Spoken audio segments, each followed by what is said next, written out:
The National Weather Service in Peachtree City has issued a wildfire warning for northern Fulton County in northwestern Georgia, eastern DeKalb County in central Georgia, northeastern Gwinnett County in northeastern Georgia, western Cobb County in western Georgia, southern Clayton County in southern Georgia, southeastern Henry County in southeastern Georgia until 8 p.m. Eastern Standard Time. At 4:15 p.m. Eastern Standard Time, National Weather Service has detected critically low relative humidity and gusty winds creating extreme fire spread potential.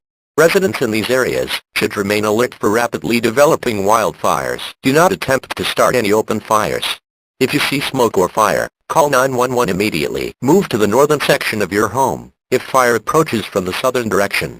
Evacuate to the eastern side of the county if the fire spreads from the western front. Avoid the central parts of the roadways to allow access for emergency vehicles.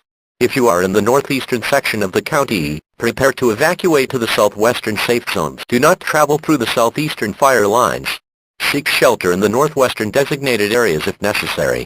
Stay tuned to local media for updates on the eastern and northern perimeter of the fires.